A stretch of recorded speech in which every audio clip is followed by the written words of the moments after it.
All right. Good morning, everybody. Hi. That's a nice little waves.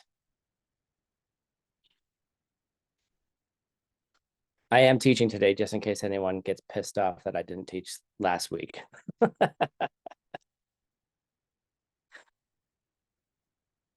All right. Cameras, please, if you feel inspired to show your beautiful face. So I'd actually like to start today's class with a meditation.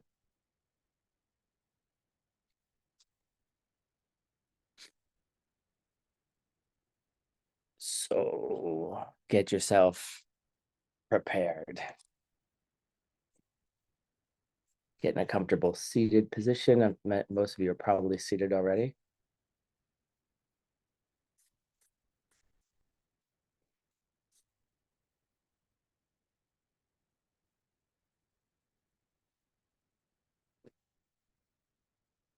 All right. Begin to soften your eyes.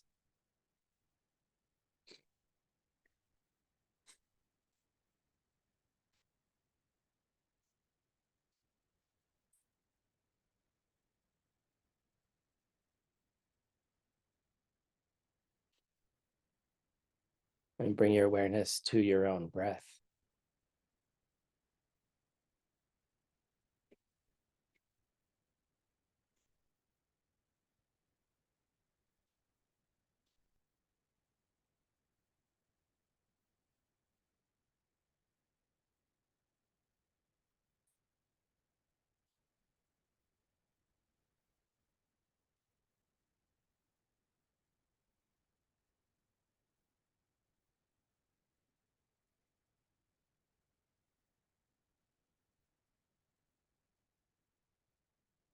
Notice the sensations of your breathing.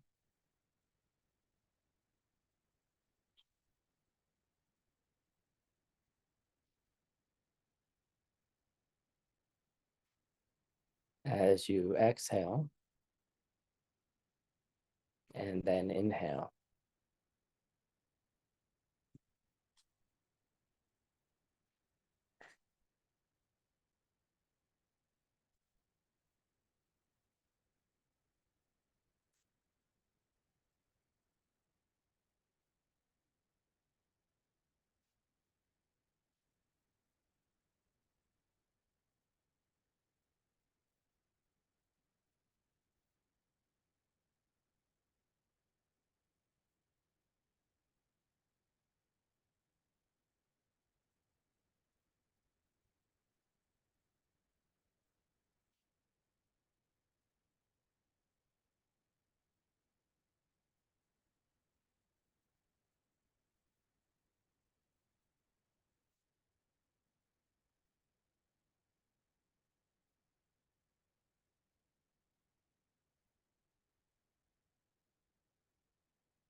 And then invite into your meditation someone that you consider to be your teacher, someone that you highly admire.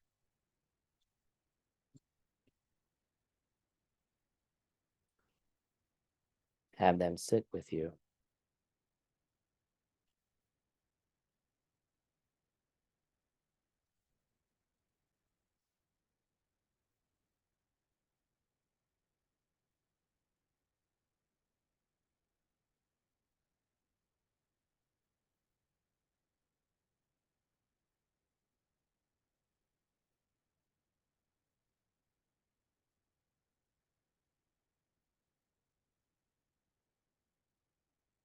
And then bring to mind one one thing about them that you really admire.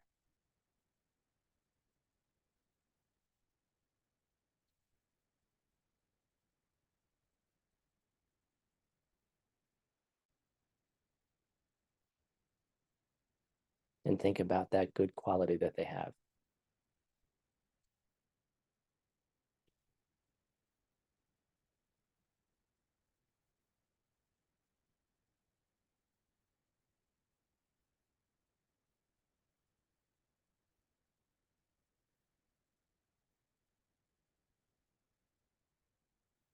And then make them an offering. Earlier in the course, we had 8, maybe 10 different ways that you could emanate offerings in your mind.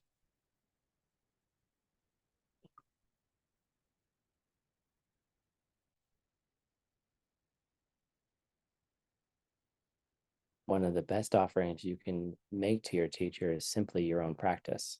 The struggle that you've had in the last day or so, where you fought against your natural tendencies.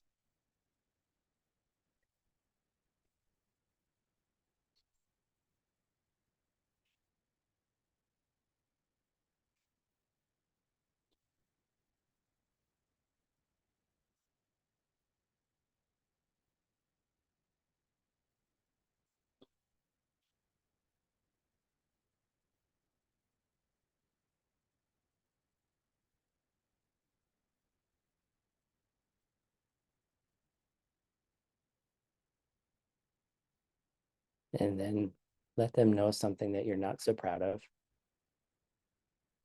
something you did recently that wasn't the kindest, that wasn't the best thing you could have done. Let them know about it.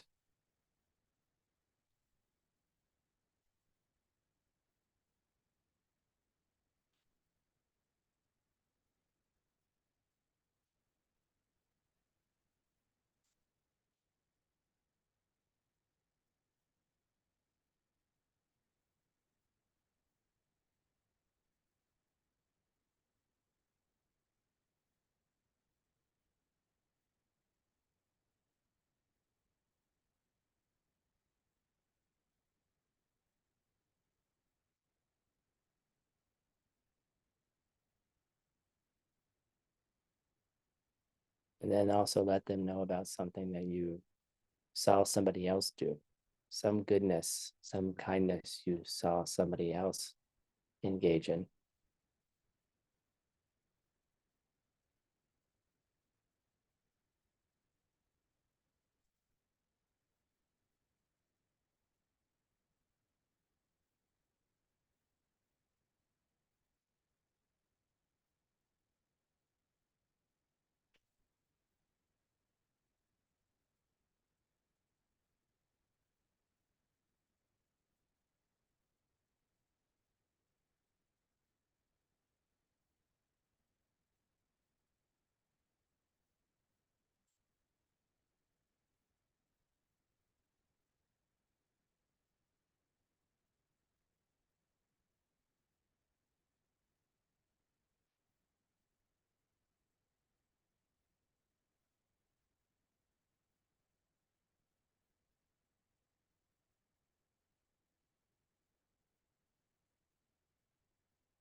And then ask that person to continue teaching you. Ask them to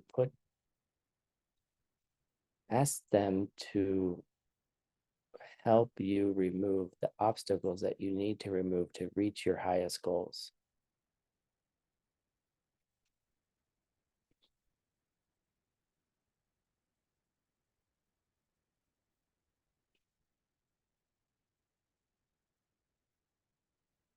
And you see that they are very happy to do so, just because you asked.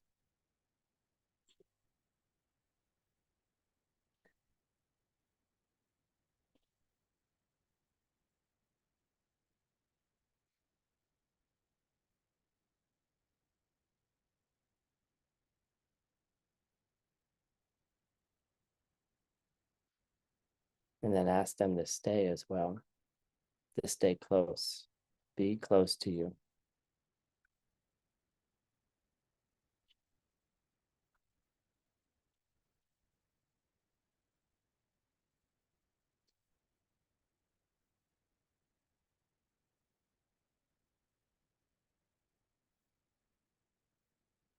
And ask them that their grace helps you see them in everything, not just in their physical form.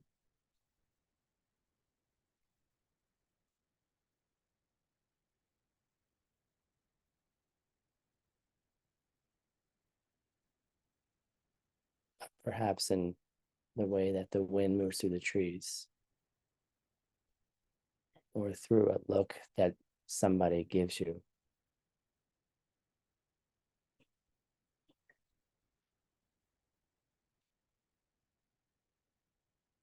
or the anger that comes from somebody else, that they're there teaching you in all the possible ways.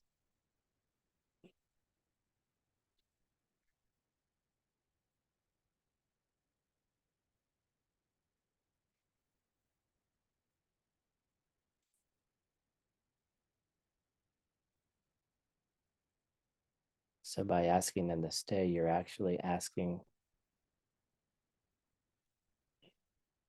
that they bless you with the ability to see everything as a teaching from them.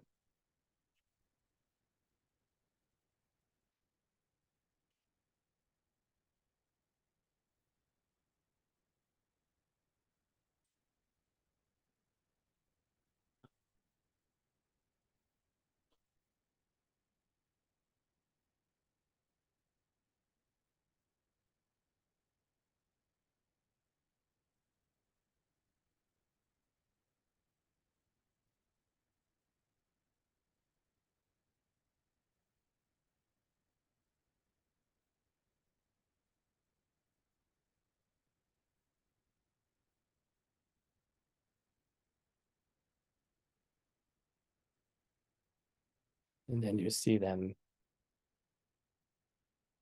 begin to rise up in front of you and shrink down.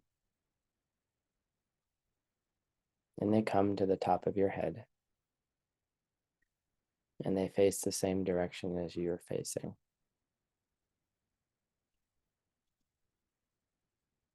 Very small.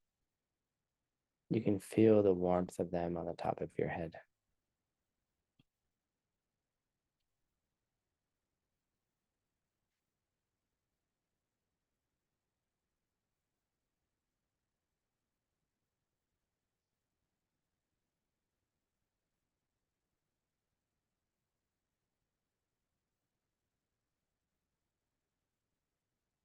And like a warm honey, they dissolve into a red light and make their way down from the tip of your head into your heart center,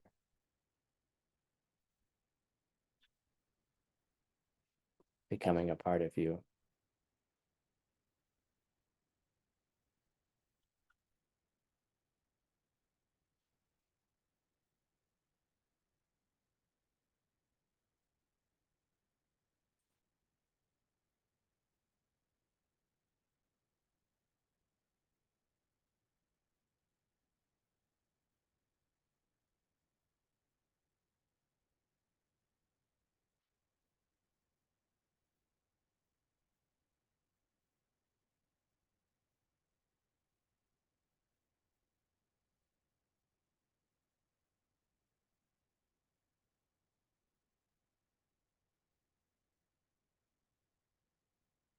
And then take 3 long exhales.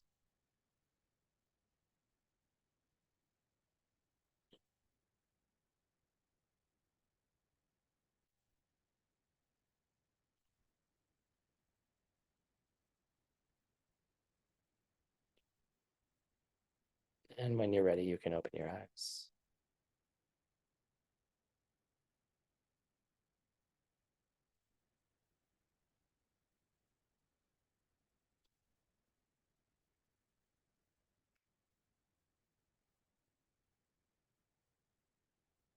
Hey, Christy, did you get your visa yet? Did they say no, or you're just waiting? They said no. Does this mean wait? Okay. All right. Okay. All right. November. November. What? I hate my country. I mean, I like some things about it, but my country sucks. It's so unwelcoming. Ugh, it's so fast. It's so frustrating. All right. Keep working on the seeds. I'll keep working on them too. All right.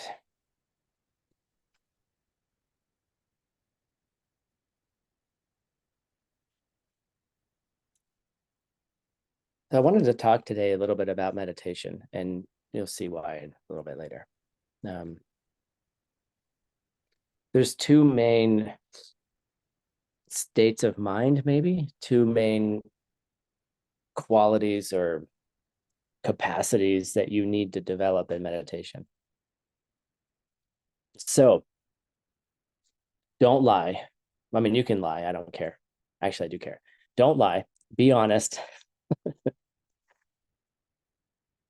As you went through the preliminaries, right? That short meditation, were you able to stay focused on your teacher the entire time? Was there anybody here who has shamatha? Damn, that's unfortunate.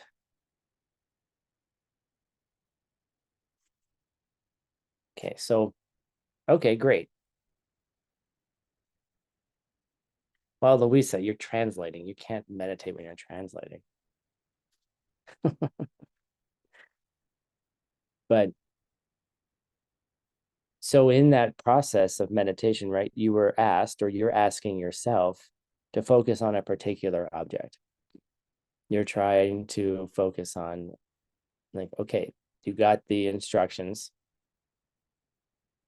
Focus on your teacher. Right? So then your mind moved off. It went somewhere else. Z, that's great. Maybe not 100% of the time. Maybe not. Okay, well, one of the skills to develop in meditation is the skill to recognize when you're not on your object. Right. And that's the thing that most people complain about. And, it's the thing that's can be the most frustrating. When you have good meditations and you know what it's like to be primarily on the object, and then when you lose the ability to do it, right, depending on what flavor of affliction you have in the day, or what you're bothered by, and all these other things, you just turns, your meditation can just turn into a pile of, you're not even meditating, but you are, but you're not. You're right. You're trying, but it doesn't work. The other day I was unable to sleep, and so I was like, let's do a yoga nidra. That will help, right? Because that helps from its own side, and I couldn't even do that. I couldn't even follow the relaxing voice of my teacher. I was agitated about something. And I was like, all right, well, just turn that crap off, right? That's not working. But the main thing in meditation is, especially in the beginning, or especially when it's not working, which you will go through cycles, get used to it. All right. It's just the seeds, right? Get used to the fact that sometimes it'll be great and sometimes it's not going to be great.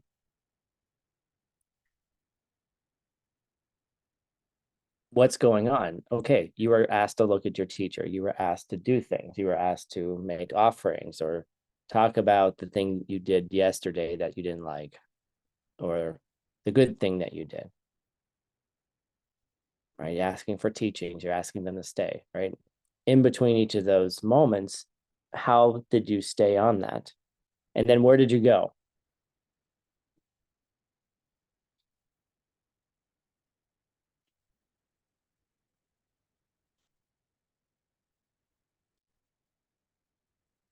Like, how long were you off the object? How long? Were you off the object so long that you didn't come back until I started saying the next line? You were like, gosh, shit. Right? But there's this thing, it's called drempa. It's called recollection. It's called, it's a power that to bring your mind back to the object. Right. And it's not like this thing where you drag, you're just like get mad at yourself, but it's about recollecting, remembering, recalling, and typically we call it, it's more like a cowboy or a cowgirl with a rope, right? And like going back and like throwing that rope at the object and being like, yo, come on back, get your ass back over here, right? And you just kind of start pulling it back. Like it's whatever's on your mind, you just throw that and pull it back. Now, that's not the only thing you need to pull it back, to remind yourself. You need to be able to notice that you're off the object. Because if you don't notice it, how the hell are you going to bring it back? Right? You need to see that that the mind is misbehaving. Misbehaving, maybe that's too judgmental. The mind is off on something else. It's taking its own trip, right? It's taking its own trip based on how you treated others in the past, right? It's just responding to who you used to be. So it's okay. So there's other thing called Geshe, right? And sometimes we call it the watchdog, the security guard, the sentry, the alarm, whatever it is, whatever word you use, it's a function of your mind that watches to make sure you're doing what you should be doing. And that skill to develop, hey, I said we're going to do this today. We're going to do a 15-minute meditation on the preliminaries. And now you're off doing some other bullshit, right? There's some other BS that you're up to that has nothing to do with what we're doing right now. But you have to be able to catch yourself doing that. Like the alarm has to go off. Like my smoke alarm right here, right above me, is incredibly sensitive, right? And the other day I was making some pasta, and I wasn't paying attention, and all the water went over the side.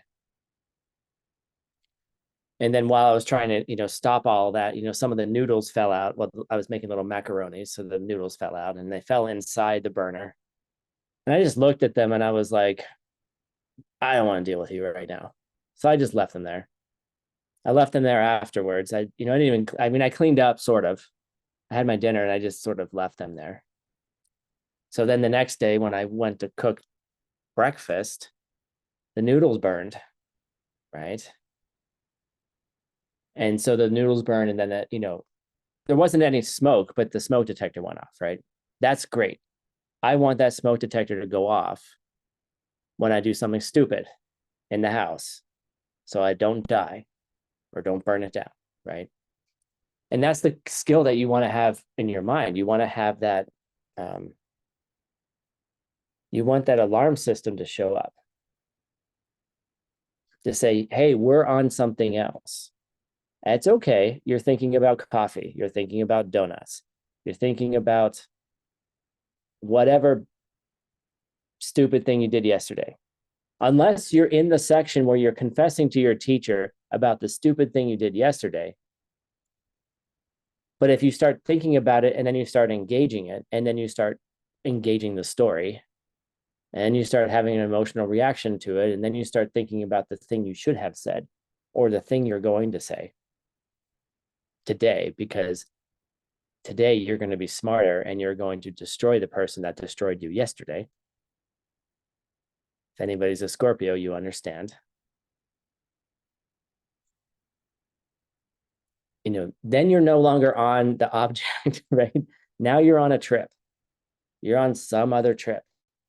So the alarm has to go off. The Sheshin has to go off to say, hey, come on back. And then not only does it have to say, come on back, then you have to engage the other part of your mind, Drenpa, the other skill set that goes, all right, guys, like the cowboy or the cowgirl or the cow them, right?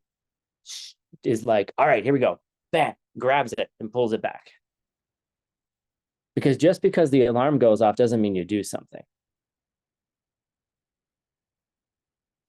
I listened to someone's smoke alarm three houses away the other night.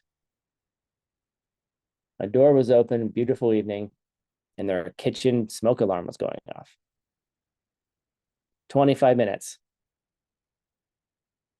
And I just sat there like an idiot. Okay. Why? I didn't feel like doing it. I didn't feel like walking across the yard, climbing the fence, or walking around to see what the hell was going on. Right? That house could have been burning down. There could have been people in it. Someone could have been, who knows what was going on, right?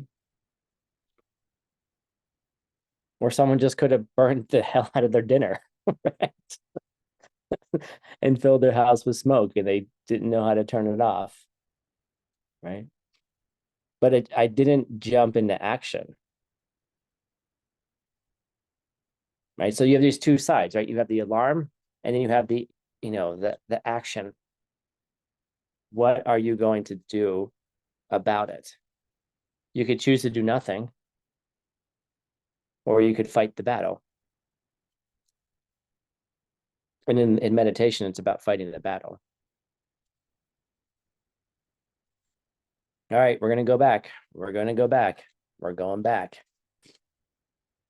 How long do you get to go back for? It depends on the day. Some days you draw it back and then it's gone again.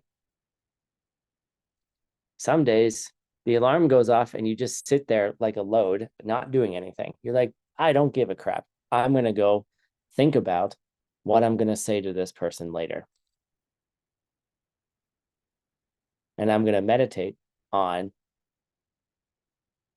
the most perfect comeback that's going to destroy them, right?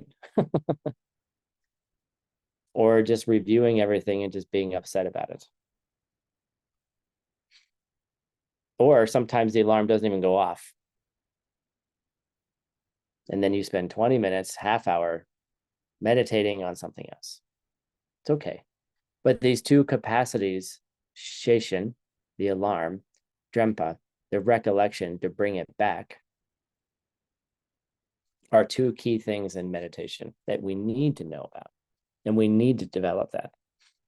You need to be able to develop the capacity that when your mind is about to move off the object, Sheshin starts sounding the alarm.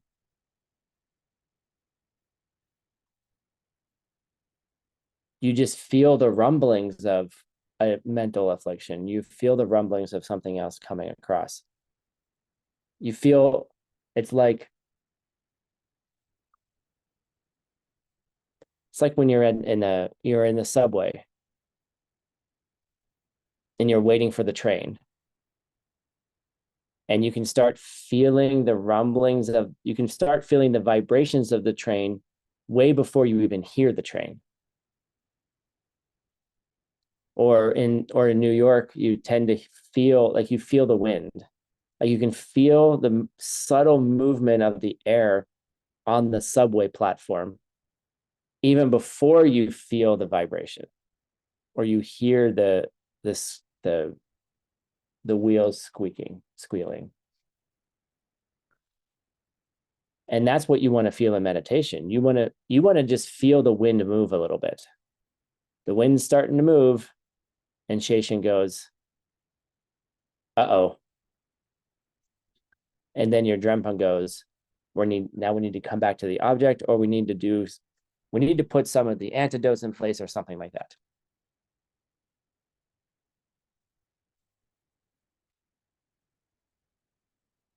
Why are we talking about this? What does this have to do with Master Shantideva? You're wondering as much as I am. What does this have to do with any of this?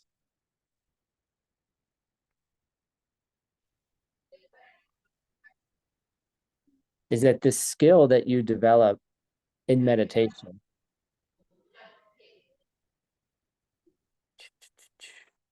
to be able to sound the alarm and then bring your mind back is something that you need to do outside of meditation.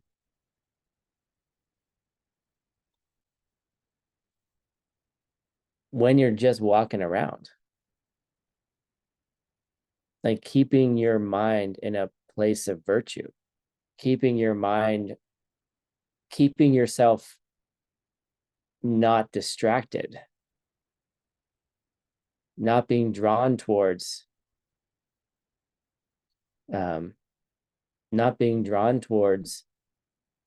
things that will eventually hurt you.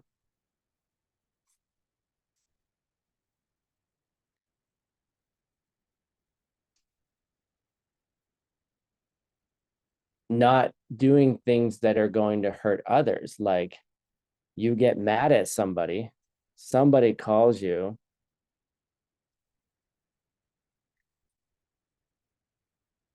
and complains for 20 minutes and they say one thing in it that affects you, and then it sets off your anger. Talking from personal experience this weekend. Okay. And then instead of just waiting, basically I got super defensive for the person who was upset because somebody self-existently behaved towards them in a way that they behaved towards everybody else. And I had had enough of that behavior.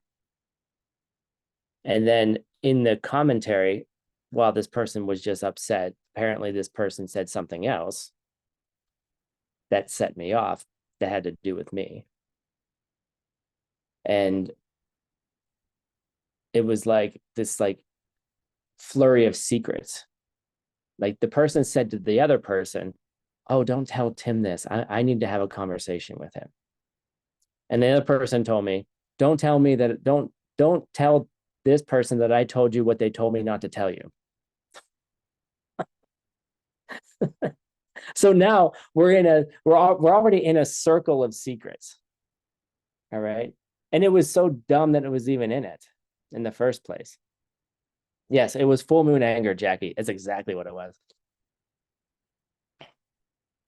So, and this behavior this person exhibits.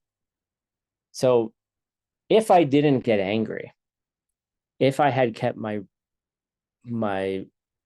cool about the whole thing and thought about it, we do have a bodhisattva vow about stopping behavior that's hurting other people when it's time. And I had reached that place where I'm like, it's now time to stop this behavior. But it was also mixed up with anger. So it's not the time. Okay. See how your mind can flip? Like I thought, it's time to stop this.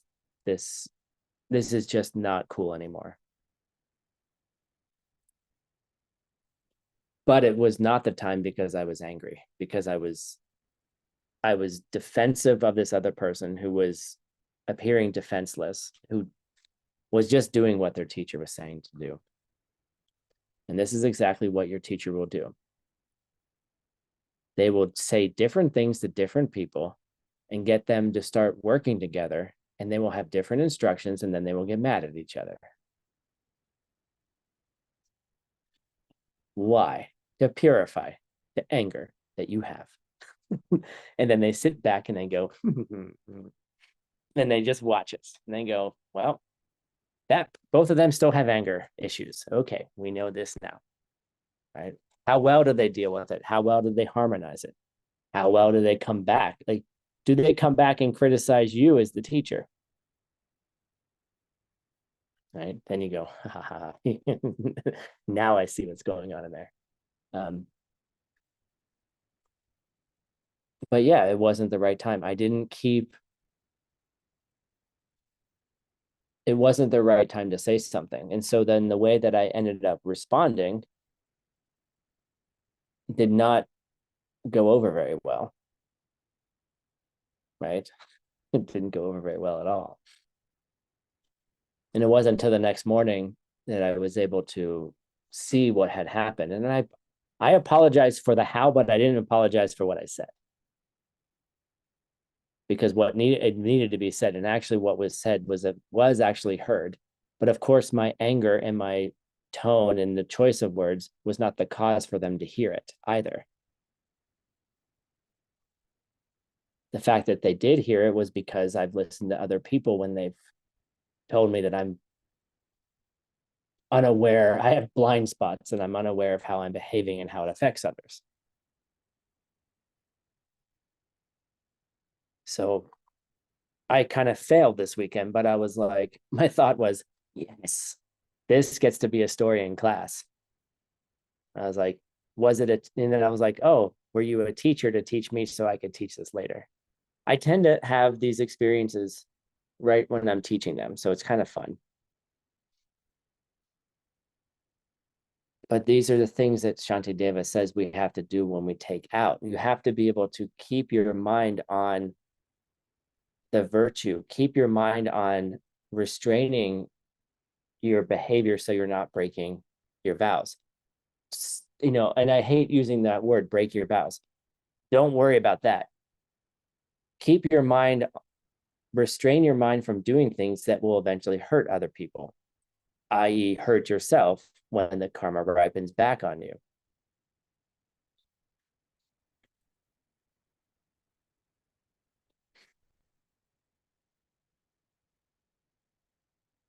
So can your mind become so powerful that when someone upsets you or says stuff or whatever's going on, can that alarm go off before you really respond?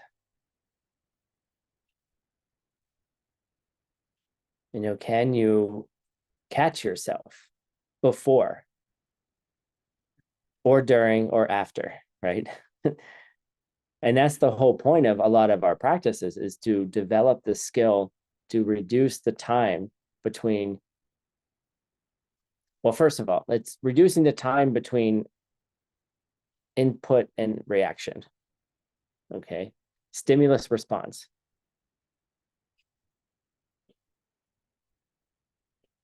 To be able to catch yourself and be able to choose what you're going to do. It is so hard when someone is acting like a total turd to not respond to that. It's really difficult. But can you develop the capacity to then pause? The pause between.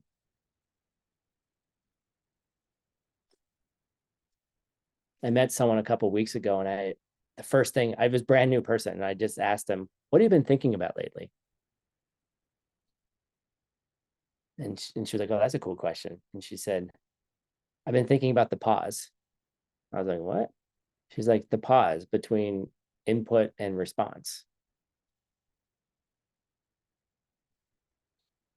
and how to create more of that. And I was like, oh, hi, Vajragini. Thank you. All right. Nice to meet you in disguise.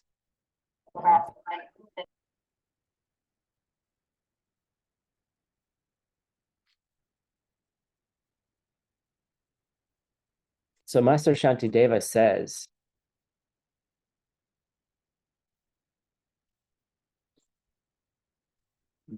It's pretty harsh. He says, those who wish to protect. Oh, hello. Hi. That was nice. See, protect our minds. Those who wish, see, we can't even hear the line about protecting our minds. See? I can't even say the line. We're being interrupted. Our karma is ripening that we can't even hear the wisdom of Shantideva. Okay.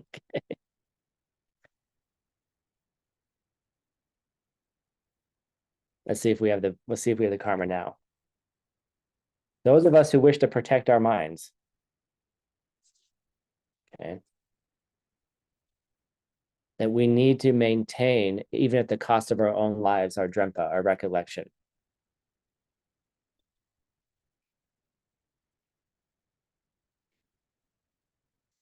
And it helps you. So basically the recollection, which functions to protect you. Hello. See, this is amazing.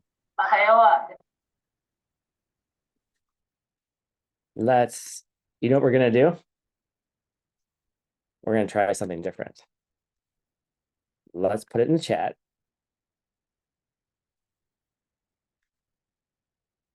And we're going to have Christian read this. Read what's in the chat, Christian, because apparently I don't have the karma to say it.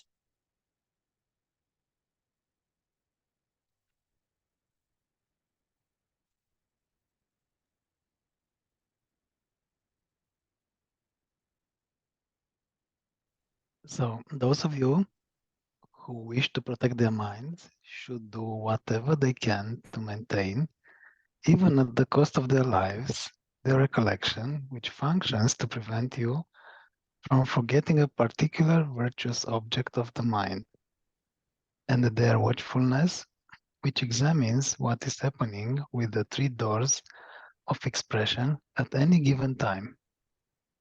Nice. Okay, good. We got through it. Okay.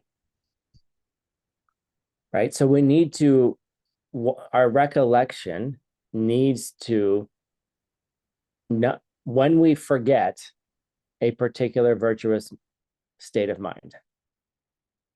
And then our sheshin, the watchfulness, that is watching the mind, the speech, and the body at all times.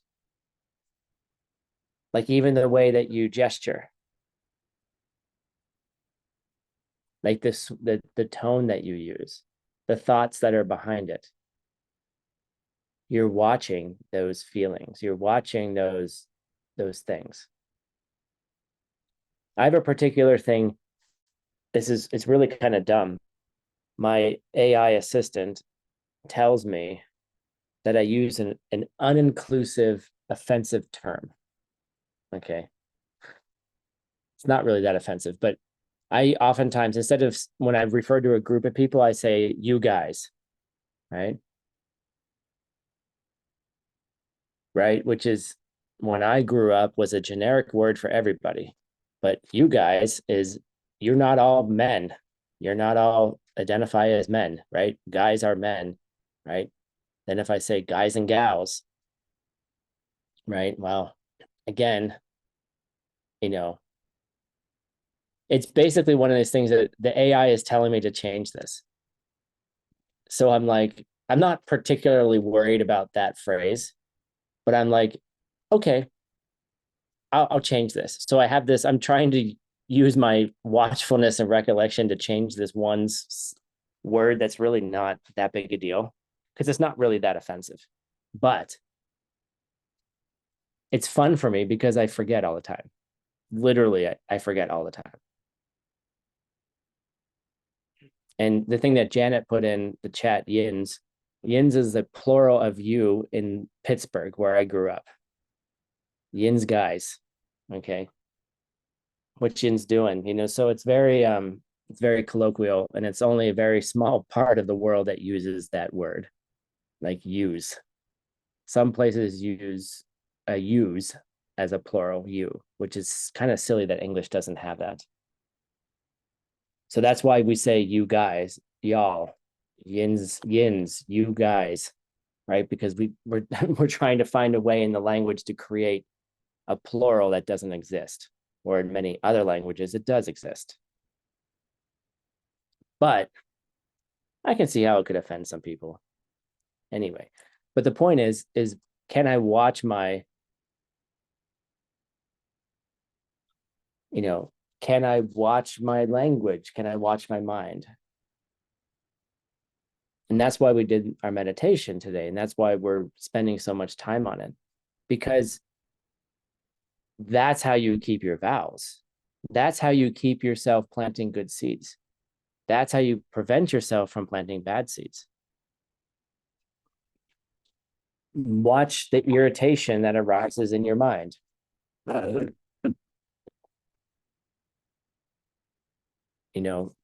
Did you like words class last week? I don't know. I like words class.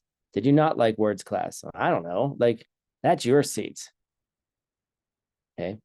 Whatever happened in your mind last week when you came to class was your seeds.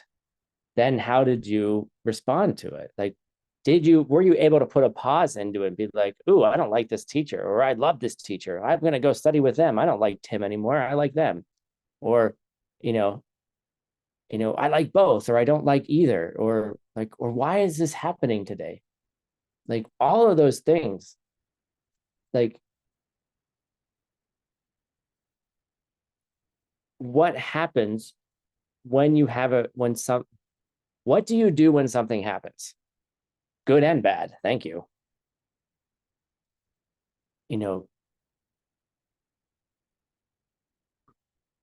How much of a pause do you put in there before you turn it into a response? How do you develop the karma to have the pause? You're watching yourself get angrier and angrier. Then all of a sudden you lose it. Sometimes you don't even watch yourself get angry. All of a sudden you're just, bam, you're angry. And then words fly out of your mouth.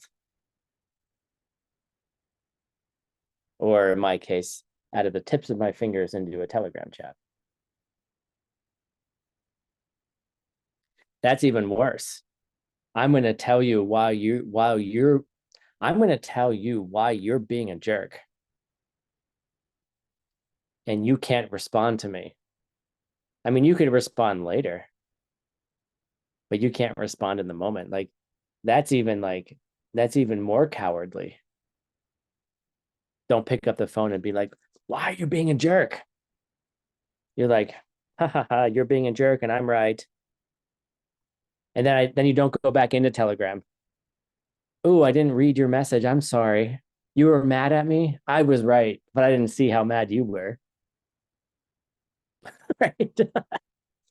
Welcome to 2024. No accountability for your anger. So, no. And then if you do get angry, what do? It's okay. Relax. Don't feel bad about it. I felt bad about it. I meditated. I felt bad. I wrote an apology and I moved on. I was like, all right, well, that was stupid. I'm going to have to see someone writing me a long Telegram message telling me why I'm a jerk. And it'll probably be 10 times longer. Right? Because seeds grow. And they'll probably say it in a worse way. I just use some strong language. I asked them to consider the karma of their behavior. That's all I did. Wasn't very nice about it. But the language was strong. I'm just going to have one of my students look at me and be like, Tim, why do you have to see that? That's the worst when your student corrects you. You're like, damn it. Okay. But the idea is, how do we maintain awareness? How do we maintain ourselves throughout the entire day? How do we bring ourselves back? How do we do these kinds of things? And Shantideva is pretty clear about this. Now, the answers that Shantideva gives are practical advices. Okay. And I think practical advices are sometimes things you just need, because sometimes you get so irritated or so upset about something that the last thing you're thinking about is seats. At least me, anyway.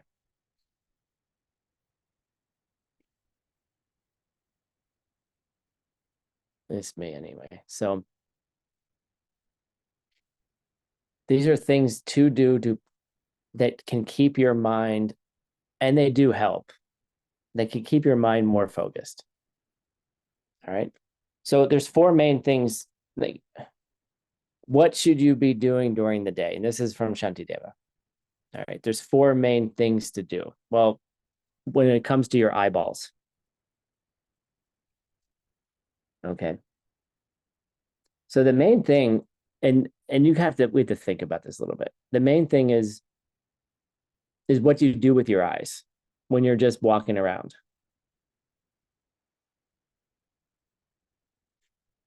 And it depends what level of practice you're at. But if you're trying to purify a lot of your world, it's really beneficial to avoid sensory input as much as you can. In the sense of like, basically they talk about walking down the streets of the city and keeping your eyes more down in front of you, like maybe looking 2 or 3 feet in front of you on the ground so you don't fall into a hole or something like that. But to keep your eyes from moving around and looking at all the people as a way to develop some of that restraint.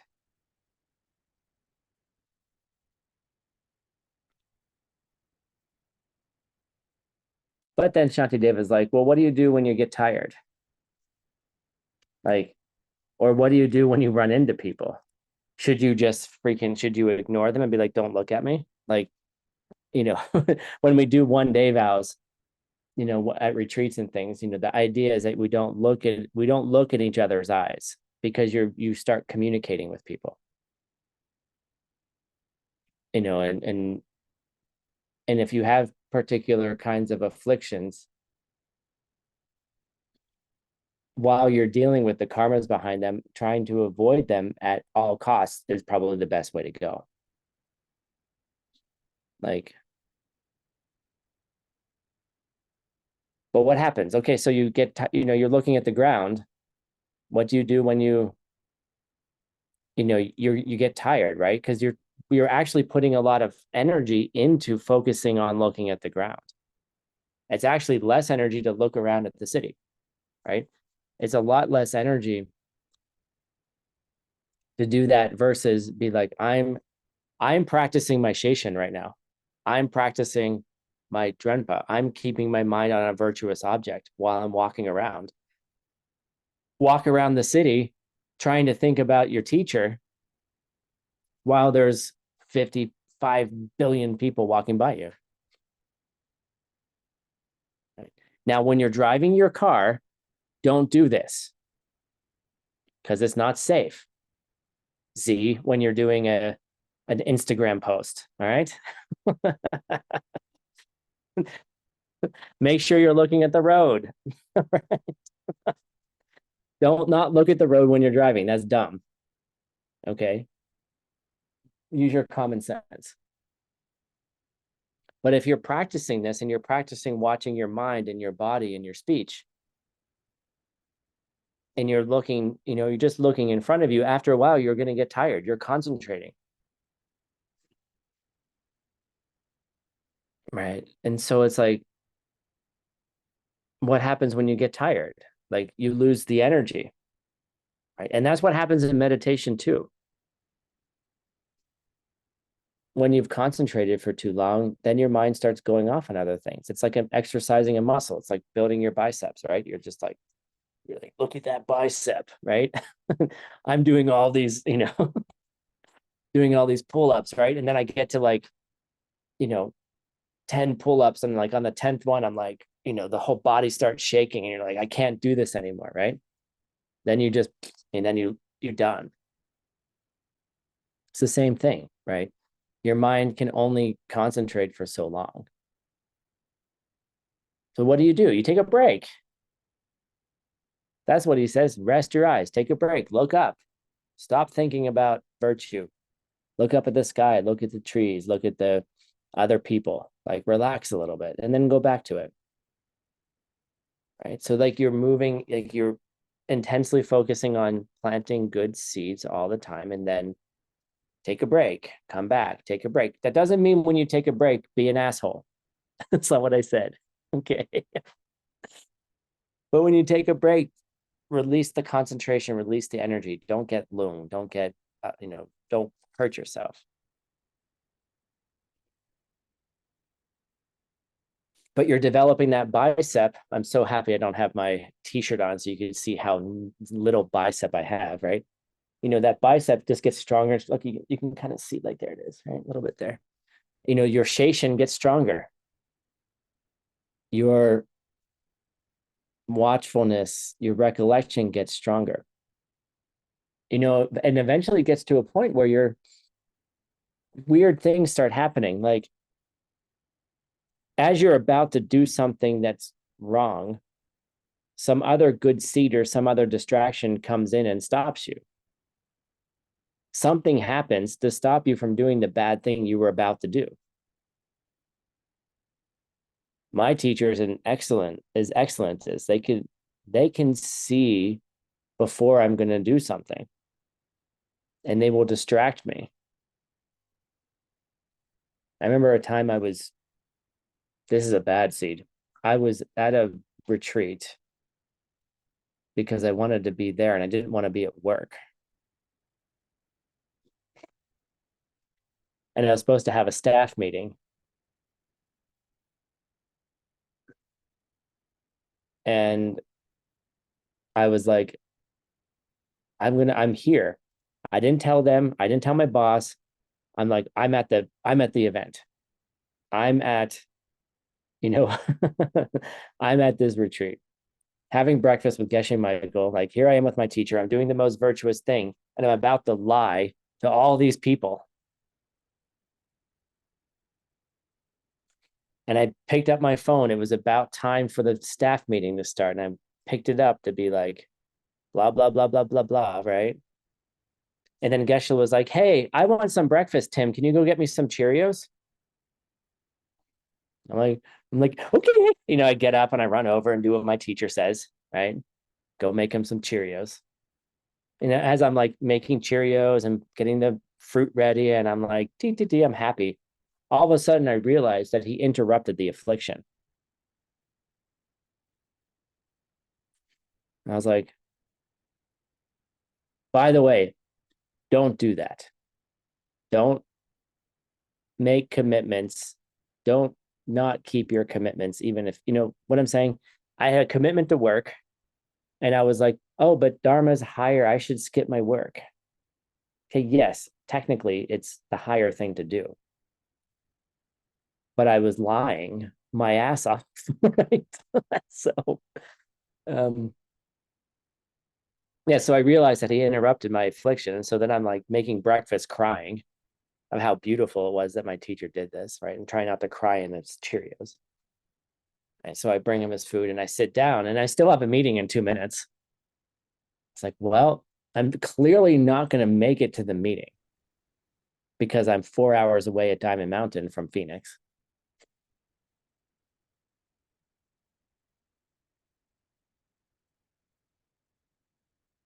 So what I did is I just wrote a message and say, hey guys, something has come up today. I'm not able to make the meeting. Sorry. And then I said something like, if you need anything, I'm available all day via text. All right. Then of course my boss got mad. He's like, what do you mean you're just available via text? And I was like, well, I said something came up, and I will be in the office on Monday, and you can take my paid time off time if you want. I'm still going to be able to work, but I can't. Like, I just was like, I didn't want to tell him why, but I didn't tell him not why, right? He didn't end up taking the PTO time. the paid time off time. But the point was, is I didn't lie, right? My teacher interrupted me, so I didn't have to lie. Somehow my seeds were good enough that the sheshin was good enough that it created some kind of external seed ripening, so I didn't have to do, something like that. Okay. Start looking for those things, right? Look for the things that prevent you from doing the bad things.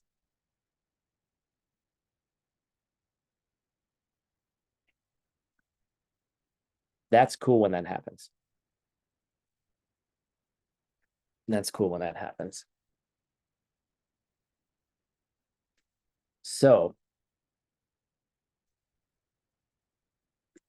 the whole point of this I thing is it's just a way to create a practice to develop your virtuous state of mind so you can plant the best seeds possible. Like when you review at the end of the day, I have XYZ goals. What seeds did I plant to get there?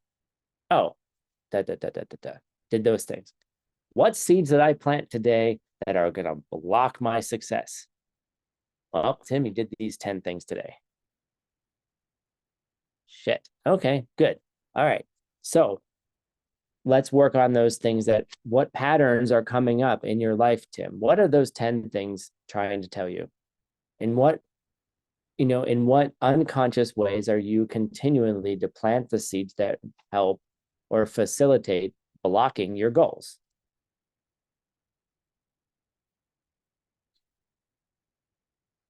Like even yesterday, I was, preparing for class and I was feeling anxious and I was like, I gotta go do this at a cafe. And I was like, Tim, why do you have to go sit with people that you don't even know? And I was like, I'm feeling lonely. I was like, oh, okay. So I called someone who was feeling lonely. I talked to them briefly. I was like, hey, I love you. It's good to talk to you, and then it was like, okay, did the antidote to the feeling lonely. And then I sat down and, prepared class. So look at the things that happen in your life on a habitual basis and then find the things you're doing that create that negative thing and just stop it.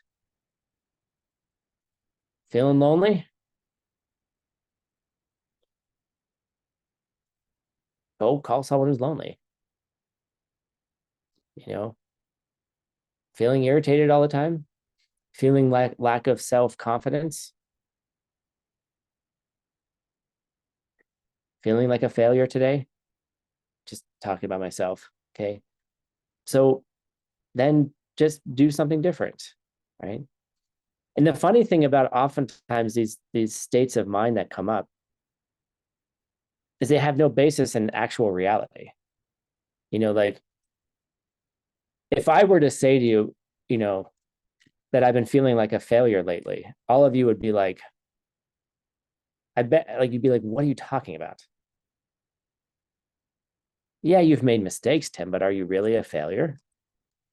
And I know that, but that feeling arises sometimes. And when that feeling arises, it doesn't matter what anybody tells me, right?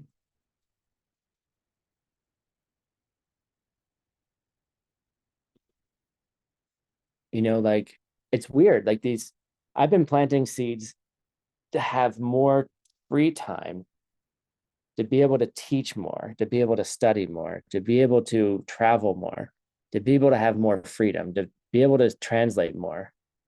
And then when the seed ripens, I get upset about it.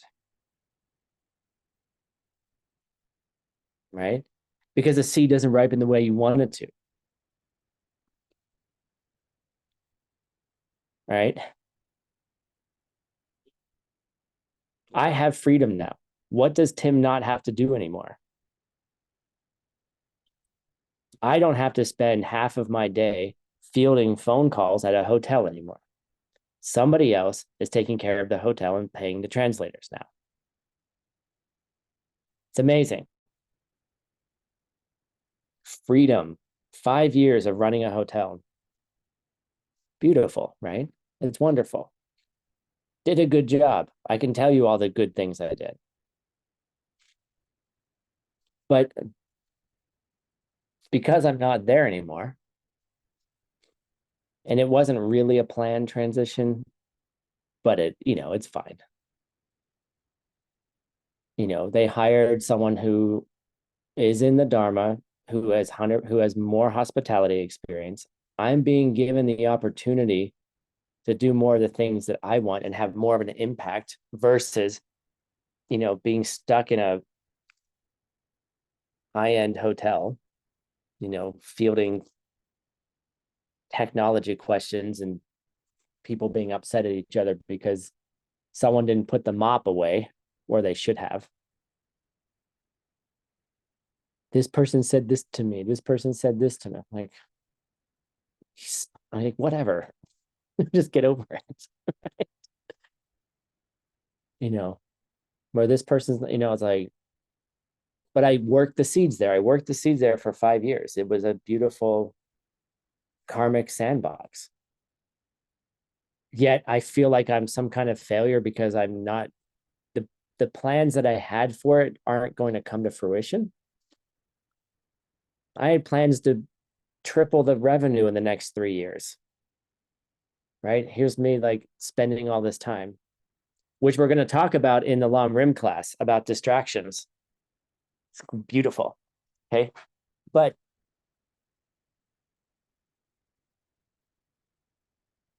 it was a time suck. It was, I couldn't travel and not worry about what was going on with the 25 people here in Sedona. Like last weekend, a friend of mine said, "Hey, let's go to Colorado." And my first response was, "No, I can't go because of the hotel." And then I was like, "I can go because of the hotel." Right? Because all the traveling I did do when I'm here in Sedona, I felt like I had to be here. Like I had to be here for that. Because it's my responsibility. Right? Managing 4 companies over there, and it's a lot of work. And I felt like when I was here, I had to stay here. And I couldn't do those things. I couldn't just have a weekend where I went to Colorado to play in the snow and go see some other friends. Right. So that was, I was able to let that go. And now I did my work. Now I can go everywhere I want and still do my work. Right. And don't have to worry about it. But yet for some reason, the feeling kept coming up that I'm a failure. I didn't do what I said I was going to do. Right. Doesn't matter what people tell me. And I talked to my teacher about it, and I, like worked on like what's going on underneath of it. And what was cool is my teachers reminded me of things that happened 10 years ago. I was like, "You were listening to me 10 years ago?" Yes. Right. So, then I got to look at the deeper seat of it. I got to look at like what was going on underneath of it. So I spent a whole week feeling that way, but not knowing like what to do about it. But I kept pausing. I kept trying to find that place in between. Like, okay, what is this about? And I couldn't see the seed. And that's when you got to go to your teacher. That's why you need a teacher. That's why you need a teacher. That's why you need a teacher. Okay. Because there's times when you can't do it by yourself. Can't do it by yourself. Okay. But that's why you need, let them know what's going on, even if they don't respond to you. Janet, sorry. Marina, sorry. Even if I don't respond, it's not because I'm not listening. Get it? Like sometimes but you need to you need to have someone that you can talk to about things, you know. And so I think and that's part of your practice. Oh yeah, Jackie, it's so hard as a Scorpio to tell people how you really feel.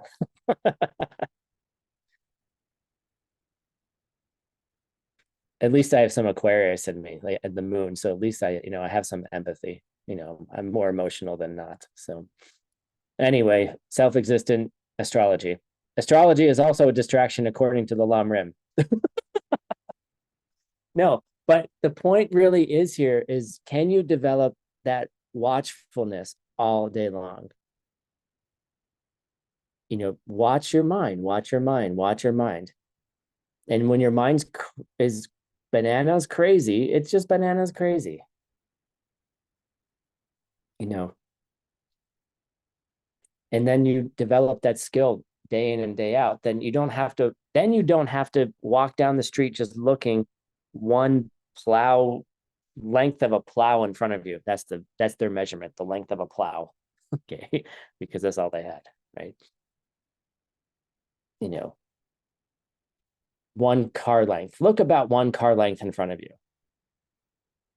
Okay, but once you get stronger with it, then you don't have to, like, then you can start looking at other people. Then you really start looking about what they need, and then your mind becomes supple and pliable and available, and you're still maintaining your ethics.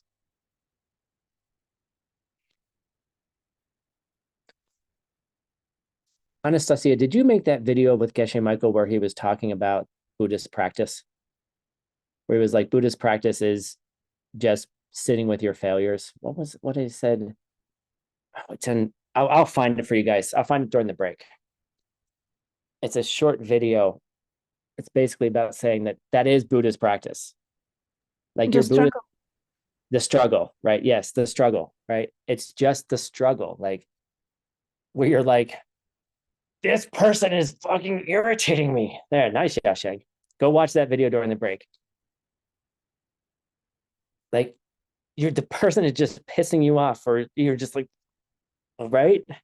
And it's the struggle to behave. It's the struggle behind it, because you're like, I know what I should be saying, I know what I should be responding, and I just can't stop myself. And that's Buddhism. Right there.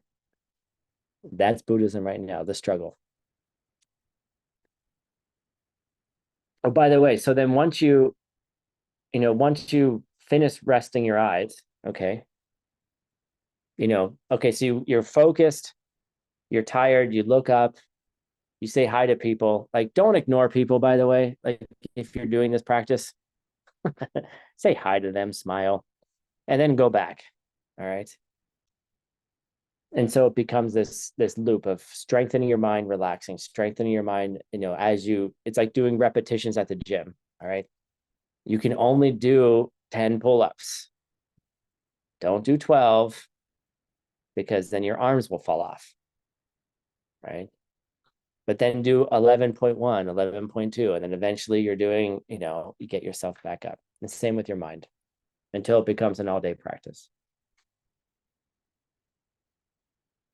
And of course, Shantideva is like, okay, you don't have to do this all the time. Like, for example, if you're being chased by a bear, okay, no one gets chased by a bear. How about you're driving your car, right? Your life is being threatened in some way. Don't worry so much about your ethics if your life is being threatened. Okay. Like, save your life. Don't hurt other people, but save your life. Still drive politely, okay? And then he says there's other things where you can relax. And I think this is kind of cool for us. One is, if you're in a celebration where you're making offerings to the three jewels, like, you're in the practice of giving, right?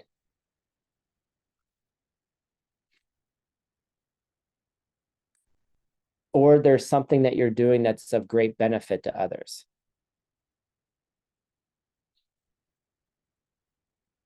You can kind of relax.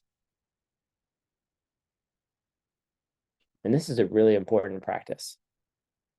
Just have fun. Don't concentrate all the time on your morality. Okay? Go have some fun. go to Colorado with some friends, go to the hot springs, go to dinner, go hiking, listen to some music, go dancing, right? Do all of those things. Smile more. Smile. I want everyone to smile right now because half of you are not. There you go. Okay. Smile more. All right. You don't have to think about your ethics when you're smiling, unless you're being a, you know, something like that. But relax. And like the thing is, don't take it so seriously. Like we have all of these practices. We're trying to be better people, but don't be so serious about it. I'm getting a massage tomorrow morning. Yes, Persis. Like get a massage, relax, enjoy yourself. Right. So you can soften that a bit. Go Shantideva. All right. Did not get half of the content done today, but that's okay. All right. I got some fun. This is kind of a fun thing here. Okay. This is your PowerPoint. You can look at it later. Here's Drenpa. Everybody say Drenpa. Nice. Thank you, Christian. Thank you.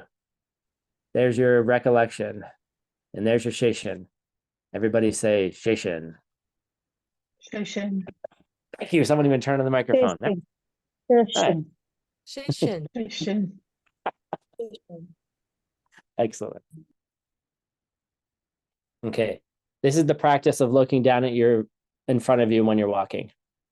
All right. Best photograph I could find. Okay. This is what I want to talk about. So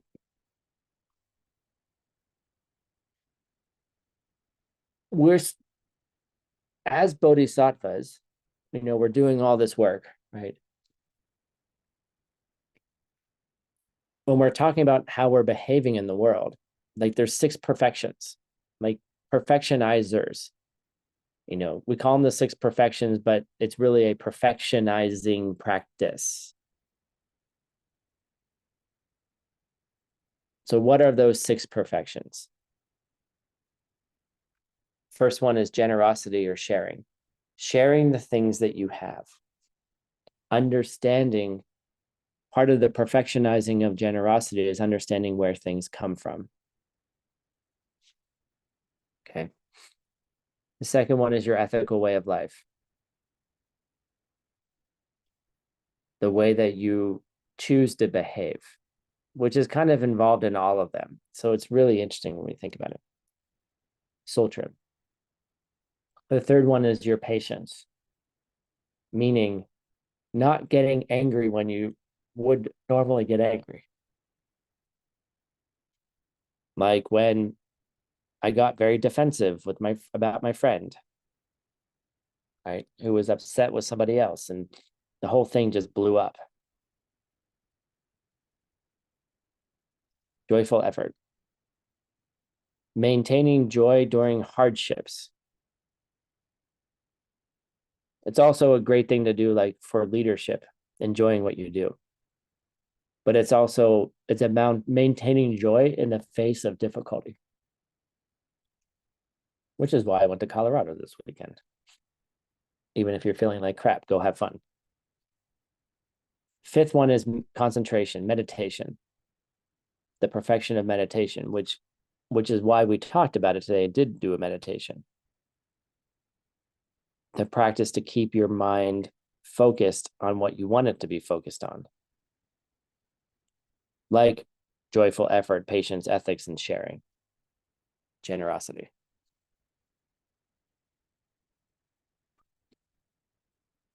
And then the 6th one of wisdom.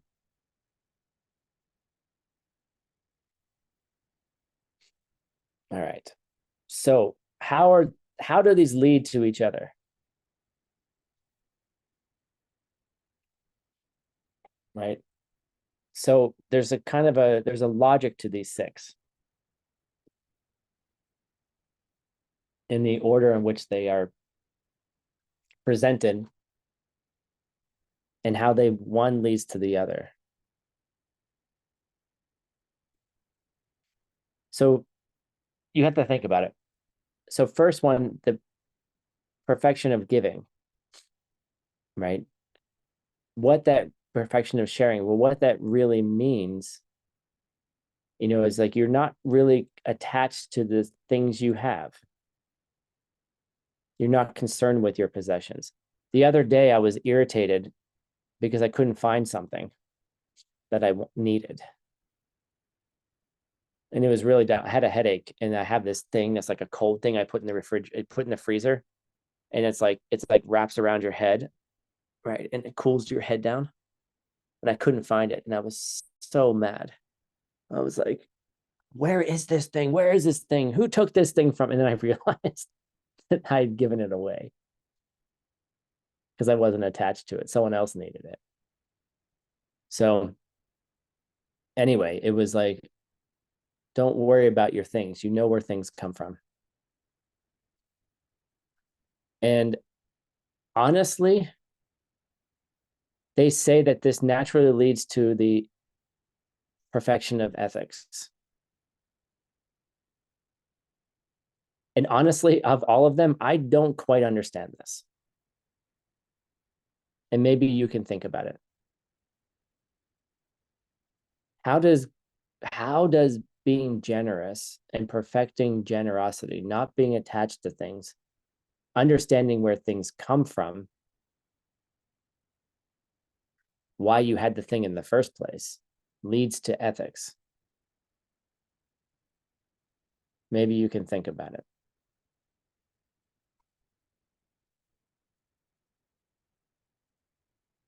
Well, I just thought about it, and now I got it.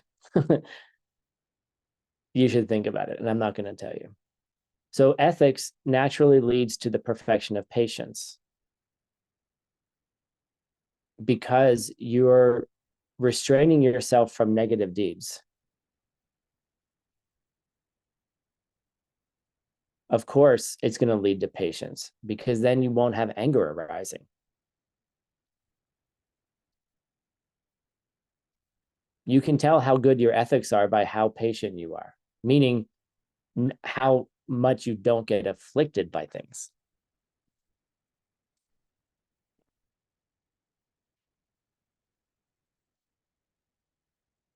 And if you don't get afflicted by things, that naturally leads to joyful effort. So when the difficulties arise, you can still do them with joy. When people get upset with you, when you lose your house, when you lose your job, when you happen to be in the middle of a war, okay, all these things, whether it's your internal or external war, all of these things,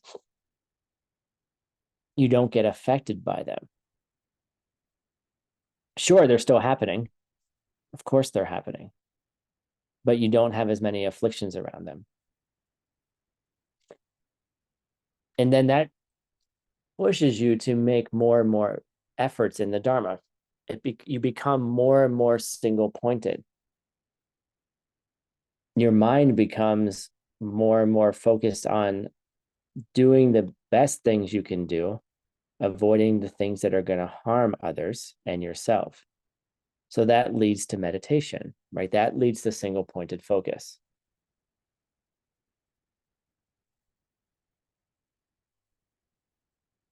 And then being able to stay in single-pointed focus then leads to wisdom, where you can have the direct perception of emptiness, where you can recognize the true reality of everything. So each of these things leads to each other.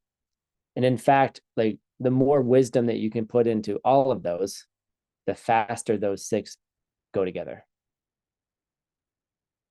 The faster you start developing as a bodhisattva.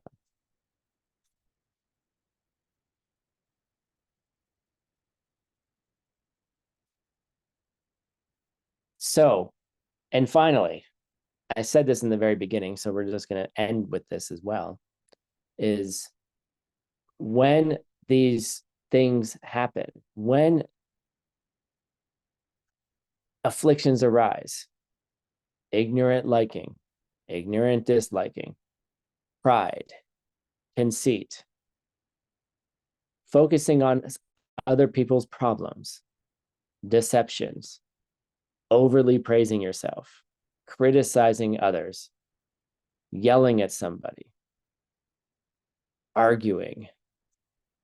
You want to be famous. You ignore other people's problems. You're only focused on yourself. You lose your patience, especially regarding the Dharma. You don't have joy in doing good things. All of those things, okay? Any of those afflictions, and more, okay? You should freeze and become like a bump on a log. Find that space, find that place. When it happens, just pause. And I took a picture, someone took a picture of me 6-7 years ago that I was like, I'm saving this for the most perfect moment. And here it is. Be like a bump on the log, okay?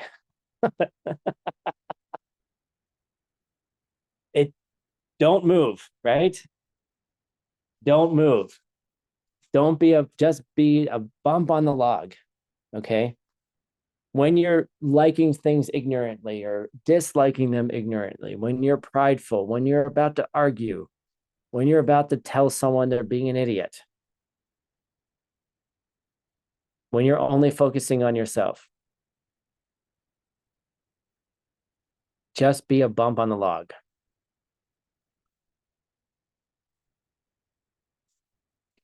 All right. Find that space between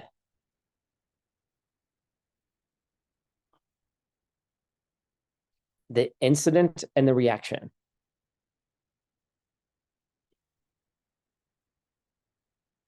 Find the pause, find that pause so you can evaluate what seed you're going to plant next.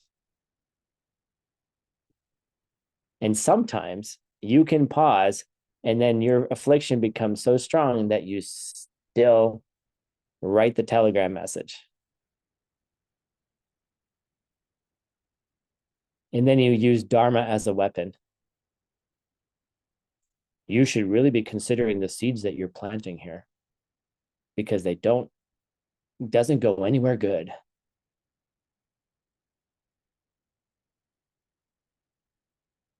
Completely true.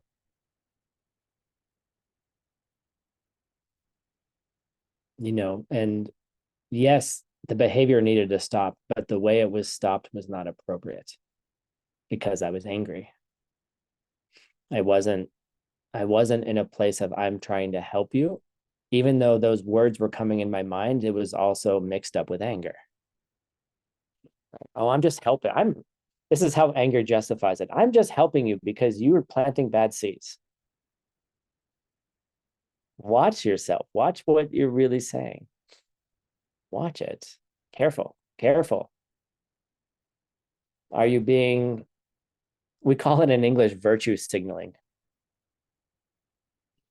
Like, are you pointing out how virtuous you are by pointing out how virtuous somebody else isn't?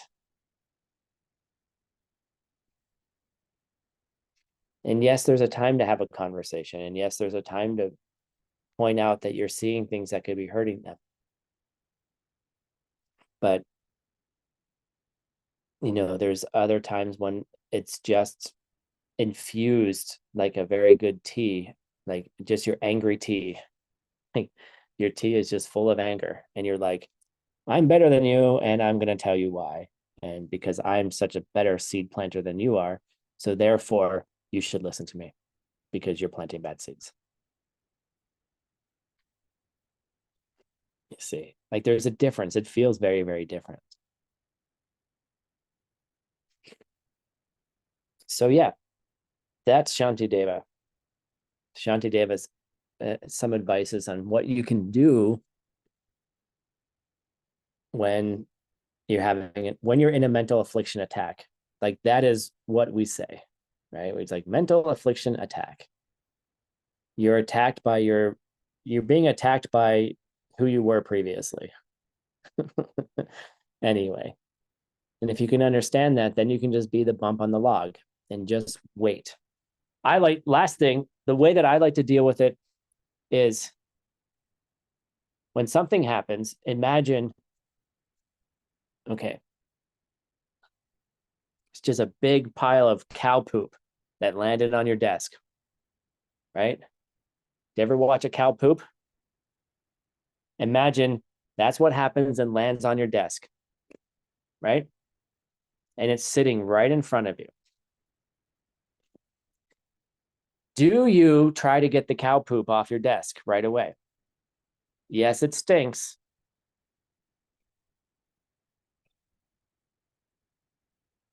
But it's warm and soft. Try to pick that up and it's going to be like, right? And then your hands are going to go inside of it and it's going to be like, it's going to make everything worse.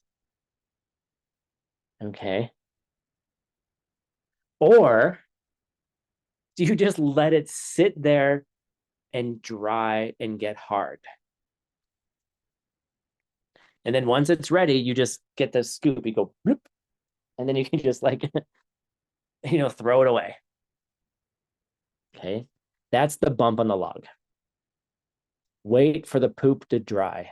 Don't put your hand inside it. It's warm, it's soft, it's disgusting, and it smells. And if you need one more, if you need one more metaphor, and this is my favorite, don't smell the fart twice. Okay? There's no reason. Turn away. Just turn away. Okay?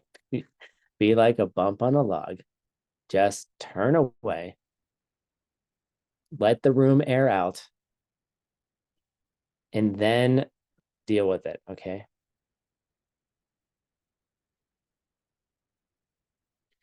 And I leave you with that. Thank you all very much for joining class 9 of ACI course 10. Okay. Thank you, translators. Thank you, tech people. Thanks for joining. Don't smell the fart twice. Have a great day. We'll be back. We'll be back in a half an hour with some Lamrim, all about meditation today. So thank you all very much. Let's say goodbye to those who are not coming back. Thank you, Muchas Tim. gracias, maestro. Thank you, Tim. Thank you. Gracias. Adiós. Por favor, quédate. Спасибо.